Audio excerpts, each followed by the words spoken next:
All right, let's check out the letters page for Adventure Comics 375.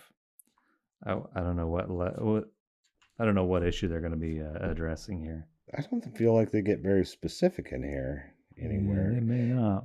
There are a couple references to Chemical King and Timberwolf joining. Oh, that's So, right. Yeah, they're like the new guys in issue 375. They point mhm. out that they're the newbies and they got something to prove to try and become the Right. mightiest legionnaire. We have someone asking why Ma and Pa Kent are younger all of a sudden. They kept that for a long time. I thought that was probably a good idea. Like, it sort of doesn't make sense that they were that old to begin with. I guess they made the mold originally because obviously he wasn't going to be Superboy, and they just needed a device to explain how this baby was raised, and then conveniently they die off right when he becomes an adult. Well, but also in the early Superman comics, didn't they say he was raised in an orphanage? I think Ma and Pa can't always find him, but in some of them they take him directly to an orphanage. And Yeah. that's how like the Fleischer cartoon explains it. But then for a long time it was they took him right to the orphanage, but then they adopted him. Probably because they didn't want to seem like lawbreakers, I guess. We'll have the characters do the right thing and turn the kid into the authorities and then take him back. But then Mm. eventually they're like, that's stupid. They're just gonna hang on to him and say it's theirs. Like they should have all along. Right. But I anyway, so once they decided to introduce the Superboy thing, they kept them pretty old. I guess they were so elderly by the time they had died when he was 25 or whatever. They couldn't be any younger than like in their 60s when he was a kid. So they did that for a while, but nobody in their 60s has a 15-year-old kid. Well, maybe they do now. I will. I will. I will. But like I might have a kid maybe someday, yeah, yeah. and yeah, I would be 60 very soon when he's At any 15. rate, the meteorite or whatever it was that de-aged them, I think that was an attempt to make it make more sense. Like for Right. him to It have, wasn't a meteorite. I read this comic not too long ago. This is a totally ridiculous comic where a television producer from another dimension is recording the events of regular day to day life here on Earth. And he starts recording the Kents as a TV show. He tries to pass this off as a show that's filmed in a studio with actors, but it's actually super cheap for him to just record stuff happening in another dimension, right? So he takes the story of the Kent family, shows it to his network, and they're like, "We love this, but we just want one change. These people playing the parents are too old. Recast them and come back to us, and we'll put your show on the air."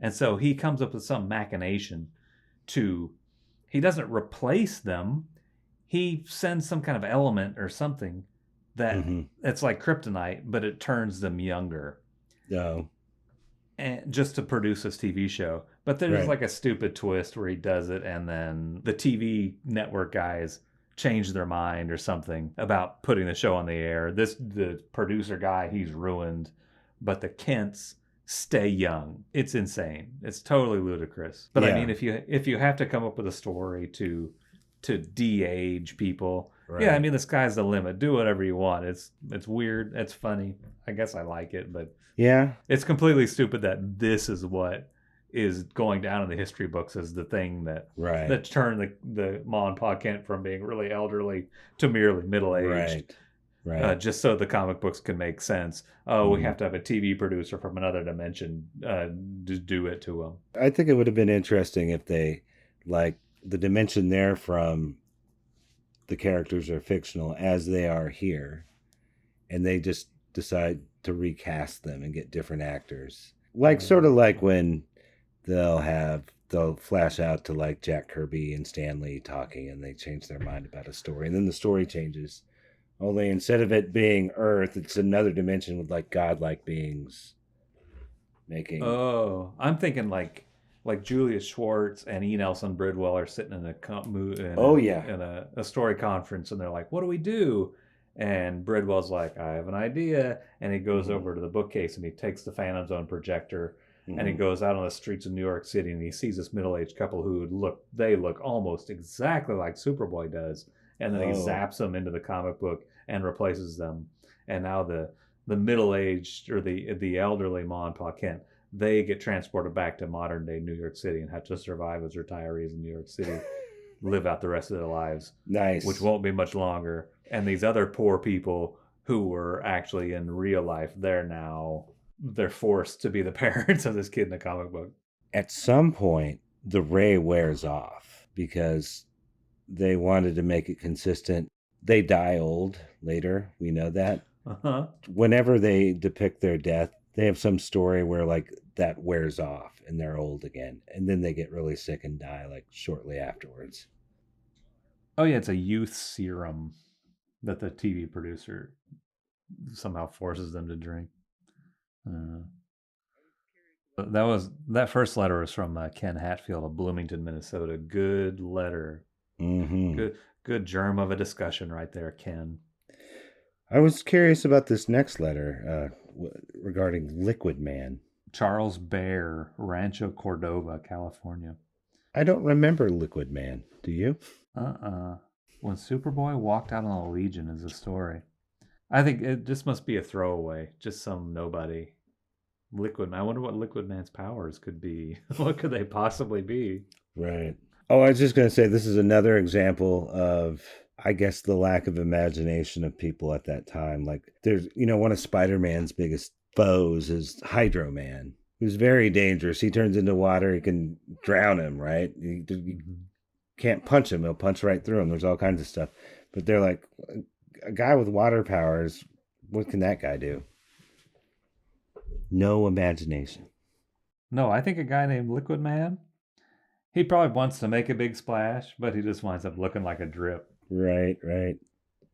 Here's a letter from Vance Leisure of Hutchinson, Kansas. Mm. Glad to see Timberwolf and Chemical King in the Legion, but what is Chemical King's power? Is it changing one chemical to another, or what? I don't think even Mort knows what this is, and nobody knows. He says element lead changes one chemical element to another. Chemical King, however, has power to speed up, slow down, or otherwise alter chemical reactions. Since all sorts of important things, including our very life processes, are caused by chemical reactions, that's quite a power. So he can kill. Like that's all I get from this is that Chemical King Right. could end your life.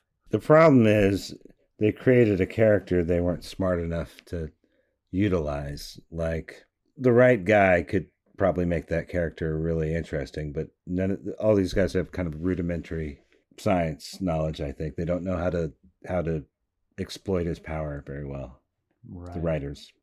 Jim Shooter's too busy, writing comics to pay attention in science class. Yeah, but he also gets the ideas from science class, but like Yeah.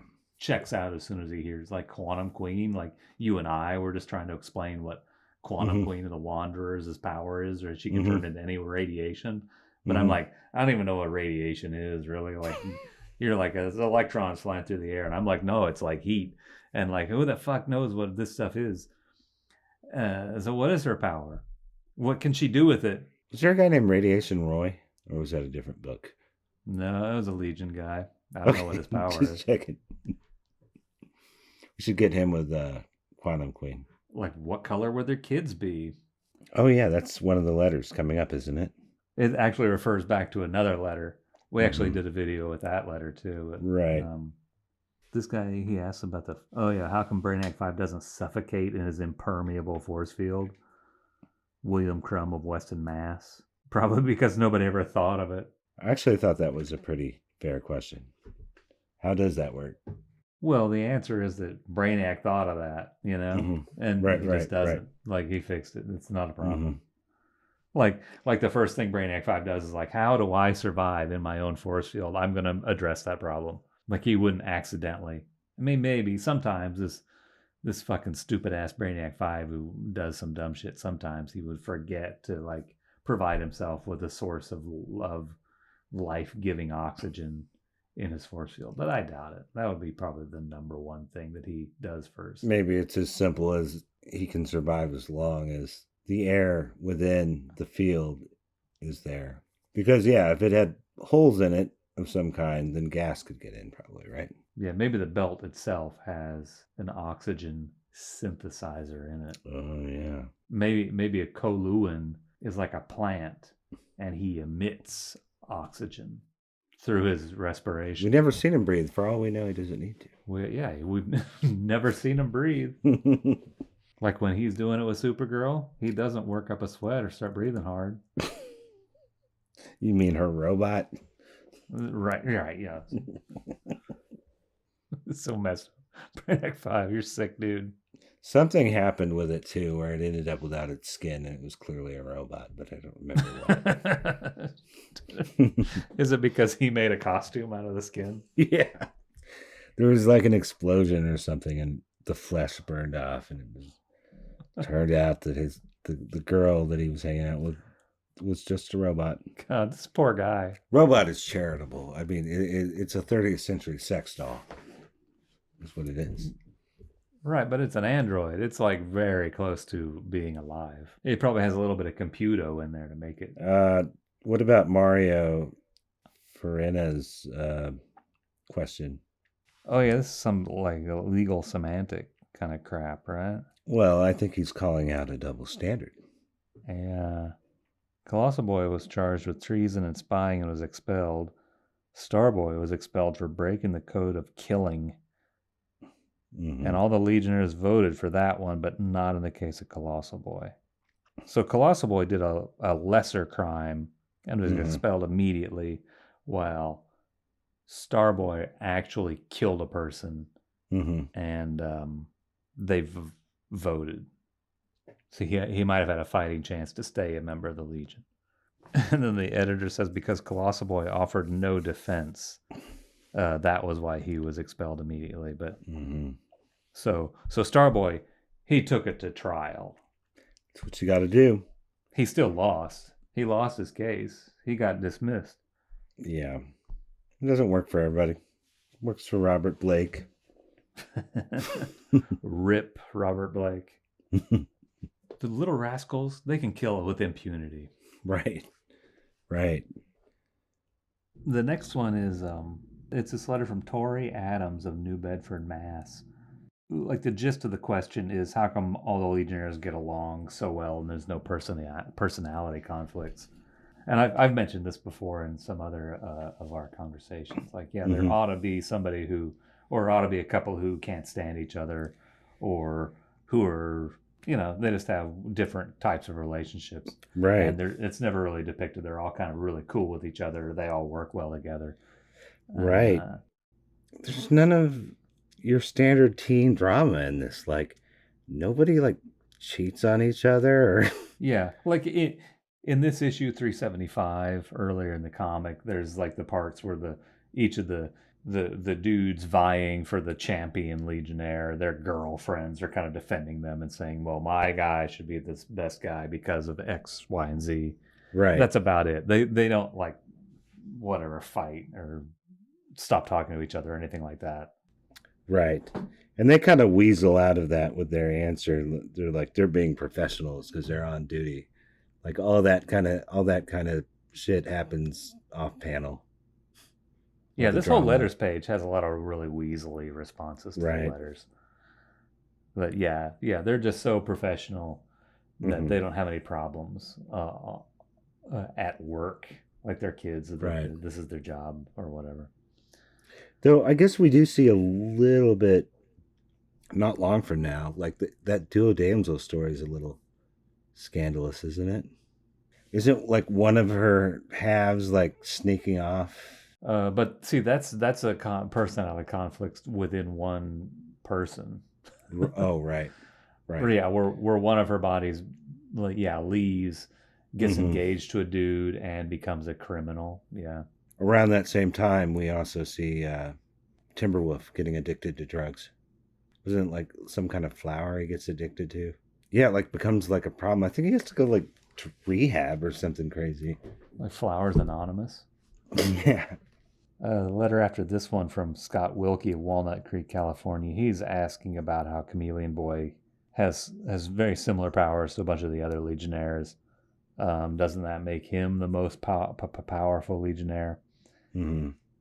And the answer is no. Right. So there you go.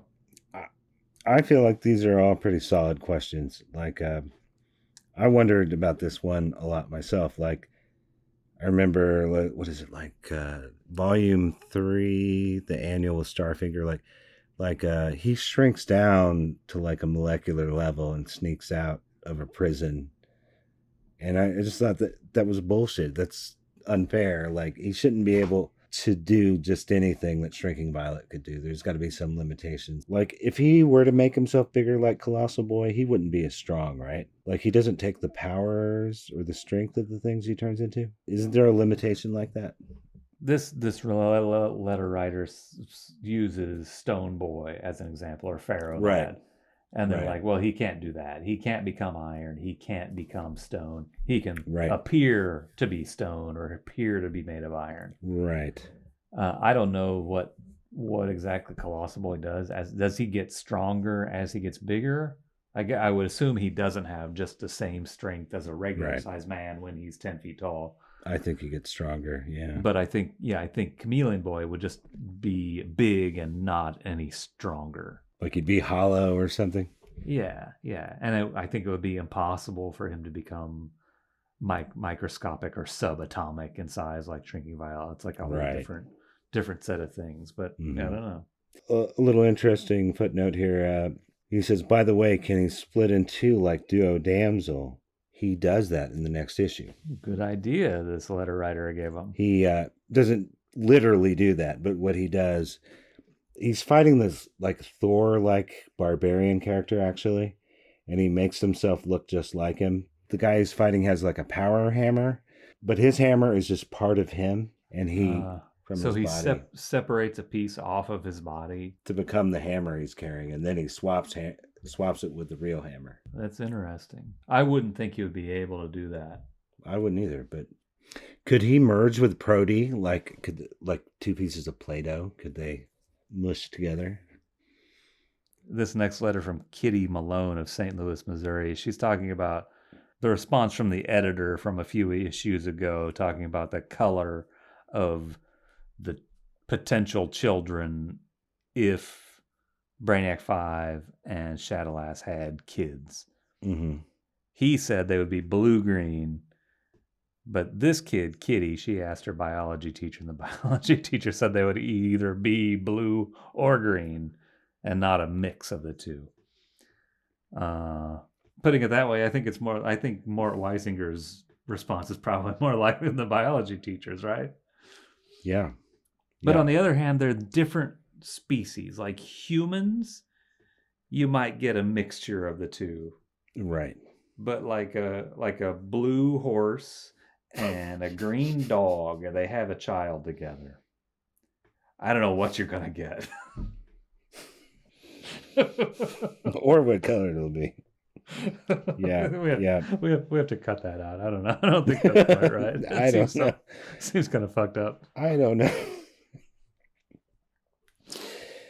Yeah, I don't know. When I first, I think St. Louis has for long been a pretty what do you call it? Metropolitan. Like there's a lots racist of different town. Well, no, there's a lot of different people. When I first saw Missouri, I'm like, obviously this person has never seen anyone of mixed heritage before. I think the last one's a decent question as well. Nelson Hardy of Carlisle, Mass. It's not really a question. Maybe it's a statement. I don't know. Oh yeah, they're talking about how lucky or unlucky Lightning Lad is, right? And how compared to Pharaoh Lad or Triplicate Girl, that's the luck I'd prefer to have, where I don't die or I die and I come back to life. Right. And there's an equally evasive answer to this question. Right. Yeah, I would definitely prefer not to die than to die and be Pharaoh Lad. He's pretty lucky. Oh, really? He writes. So what if he died? He lost an arm, but he got a new one. He mentions all the ones that aren't so lucky.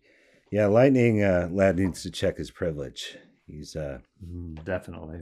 got it pretty good. Right, yeah, this unlucky guy who, like, oh, he has his own plantation on another planet full of naked ladies. Right. Boo hoo. Must be hard. Hey, do you hear that? Is that a violin? I think that's the sound of the smallest violin. I didn't get you as good that time as I did the last time. You thought I actually Yeah, did I fell for that hook, line, and sinker last time. I didn't have a big grin on my face that time either. This time I was like being real stupid.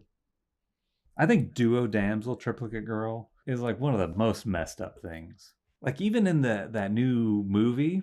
Oh, it's really bad in that. They're totally dismissive of the fact that one of do them not died. care. Like that's totally disposable. Like that's a third of your life form. Like whatever. They also depicted it very like horrifically. They showed her face and like half of it was gone and sizzling, and her eye was wide open. Yeah, she gets fried like by Mon-El's heat vision or something. Right. At first, they make the audience think that she's dead. Like she got dead. She's messed up and dead. But then, like later, it's like, oh, that was just one of my bodies. No biggie. Right. Come on. And then there's that. It's sort of an Easter egg, I guess, for old fans, but it's sort of a fuck you to them. Like, oh yeah, Duo Damsel. No, that's a fucking dumb name. Right. Duplicate Girl.